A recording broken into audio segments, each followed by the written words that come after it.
Hey, good morning. I'm Patricia Murphy. It's Monday. This is Seattle Now. You know, a lot of young people are using AI, and there's concern this could result in a decline in critical thinking skills. In a minute, we'll talk with a UW PhD student about a game she designed to help kids think critically about AI. But first, let's get you caught up.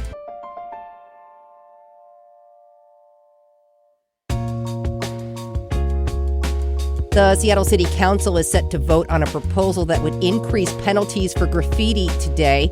The measure passed out of the Public Safety Committee last week. Under the proposal, graffiti taggers who cause property damage could pay a $1,500 fine. They could also be made to reimburse for costs to remove the paint.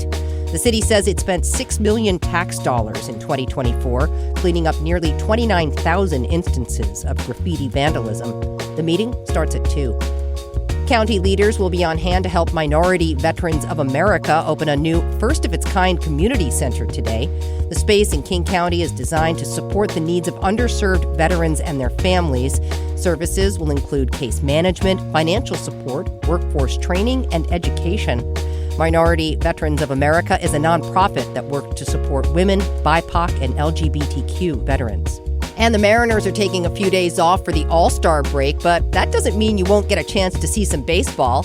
Mariners catcher Cal Raleigh is one of 8 players participating in the T-Mobile Home Run Derby tonight at 5 o'clock. The last Mariner to participate in the Derby was Julio Rodriguez back in 2023, but the last Mariner to win it was Ken Griffey Jr. all the way back in 1999. Cal chose his dad, Todd, to throw in pitches tonight. Good luck, Big Dumper. Check back for more headlines on tonight's episode of Seattle Now. Generative AI is good at a lot of things, but not everything. UW PhD student Aayushi Dangol wants young people to understand its strengths and blind spots when they're using the technology. So she developed a puzzle game that shows these distinctions pretty clearly. She's here to talk about it and what she found in her research. Hey, Aayushi, thanks so much for stopping by. Thank you so much for having me. Yeah, I really appreciate it. So you conducted the study on young people. Let's talk about what age group you worked with. Yes, so we worked with 21 children, and their ages were 6 to 11 years old. Was there a specific reason you decided to work with this particular age group? So I was a technology teacher before I became a PhD student. And in my work as a teacher, I see kids with this age group, 6 to 11, have this magical thinking about AI. They believe AI is really smart, AI is all-knowing, and so it compelled me to help kids understand AI better. Okay. You developed a puzzle game to help them understand the strengths and limitations of AI. Tell me about it. AI Puzzlers was inspired by the ARC challenge, which is designed by Francois Chollet. And it is a collection of visual reasoning tasks that tests the type of reasoning humans excel at, but AI still struggles with. What do they look like? They are grid-based puzzles. And to explain what that looks like, let's do some envisioning together. Let's say in the first example, you are given a green triangle that then turns yellow. Mm-hmm. In the second example, you are given a green circle that turns yellow. And then in the third example, you are given a completely new green block. And then you are asked, okay, what will this become? This is the heart of an ARC puzzle, is that you need to look at examples and you need to find an underlying pattern. So in this case, it would be all things green turn yellow. And of course, all the puzzles are different, right? All the puzzles have new patterns that you need to find. And this is what ARC puzzles look like. Okay, all right. Very helpful example. What was the goal in creating this? If we don't teach kids that AI has limitations and AI can make mistakes, there is a real danger that they will overtrust AI. So the goal of this project was to help kids understand the strengths and limitations of AI so that they can be better users and learn how to question AI outputs as well as understand when to push back and when not to rely on AI. There is widespread concern about generative AI use causing a decline in critical thinking skills. Recent Microsoft research found that using generative AI has done this. How are you thinking about this idea? So there definitely is a concern among teachers about over-reliance on AI. And I'm conducting a study, actually, with teachers. And a huge concern is not just loss of critical thinking skills, but loss of even reading skills and literacy skills. Wow. So I think the way we are approaching it is helping parents and teachers have conversations with children. And just telling kids that AI has limitations isn't enough.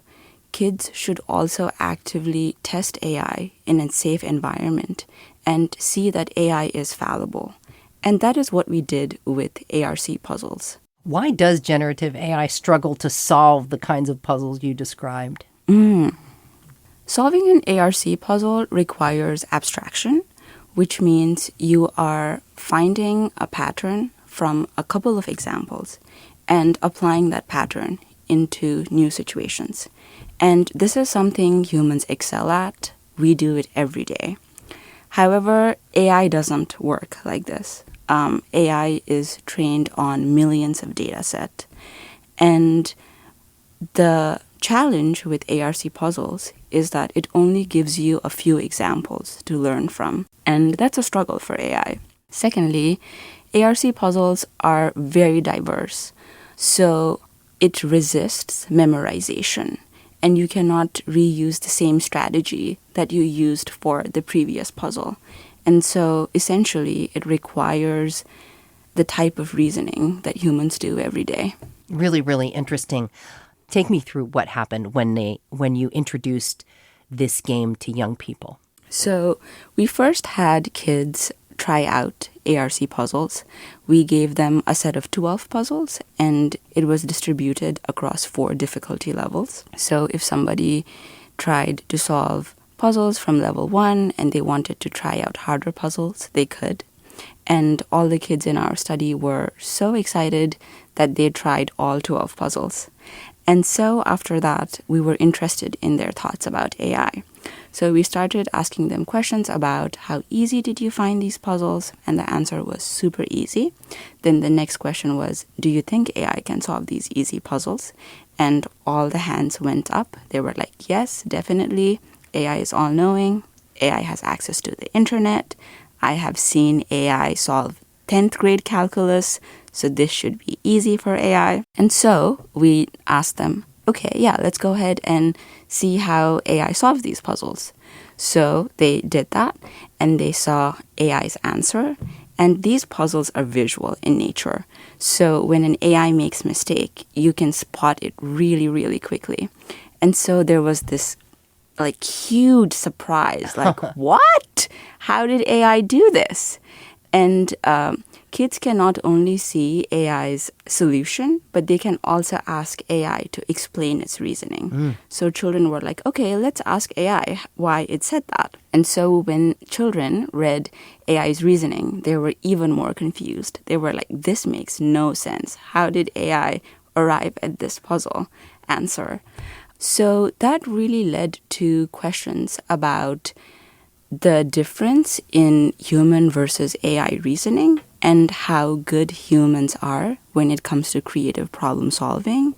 And we had kids come up with all these wonderful insights. For example, one 5th grader told us how humans have lived experiences that they can borrow from when solving these puzzles, and AI might not have the same lived experiences. And so the other thing I want to highlight is in AI puzzlers, children just don't get to see the AI make mistakes. They also get to actively help AI by giving hints to the AI. So we had kids try that. And so they would detect where the AI got the puzzle wrong, and they would type a hint. So let's say a hint would be, look at the yellow color and see how it turns green. You know, And so the AI would then take children's hint into consideration and try to solve the puzzle again. How interesting. Were their answers and their hints helping to train the AI? No, so there was no training involved. It was strictly just a learning process for kids. And with this experience, children learned how to communicate better with AI and also to see and notice AI's blind spots. What did the young people in your study learn? So in terms of strengths, they learned that AI is super fast, right? Like humans might take a few minutes to think about a solution, whereas as soon as you click Ask AI to Answer button, the answer is generated. It is wrong, but it is generated. The second thing they learned is how responsive current AI models are. You can give hints to the AI, and in real time, AI will take those hints into consideration and try to come up with a solution. But in terms of the limitations, the children learned that AI systems don't really reason the way humans do. They also learned that it might lack in creative problem solving and abstract reasoning that is required for these puzzles. So kids really had these amazing discussions about the differences between human and AI reasoning. What does this game reveal about how AI and humans think? Basically, while humans are really good at innovation, AI models are currently just good at imitation. Fascinating, because they seem so smart. Exactly. As a researcher, how are you thinking about your findings and what they say about AI? So as a researcher, what I'm finding is that there is a narrative going on about how AI will replace us, how AI is good at everything, how AI is better than us at everything. And I think as a researcher, I really want to flip that narrative and talk about the limitations of AI so that people, both children and adults, have healthy skepticism about the strengths of AI and when to properly use AI. Is this research assuming young people will be using AI increasingly in the future? Absolutely. In fact, there are many reports out that talk about how teenagers are increasingly using generative AI. Even third and fourth graders are using different generative AI tools like ChatGPT. And AI is actually embedded in our daily life. What's next for this project? So, a couple of things. We want to work with parents and teachers so that they can be conversational partners with their children about using AI in a critical way. We have also publicly released AI Puzzlers, and it is free. You can go at ai-puzzlers.com and try these puzzles out for yourself and see how badly AI does in these puzzles. And we hope that this becomes an opportunity to start having conversations about AI. Human-centered design and engineering PhD student Aayushi Dangol, really appreciate you coming in. Thanks so much. Thank you so much for having me. Thanks for listening to Seattle Now. Today's episode was produced by Brooklyn Jamerson Flowers. It was edited by Caroline Chamberlain Gomez. Our production team also includes Vaughn Jones, Andy Hurst, Shane Mailing, and Paige Browning. Greg Kramer does our theme music. Seattle Now and KUOW Public Radio are members of the NPR network. I'm Patricia Murphy. See you later.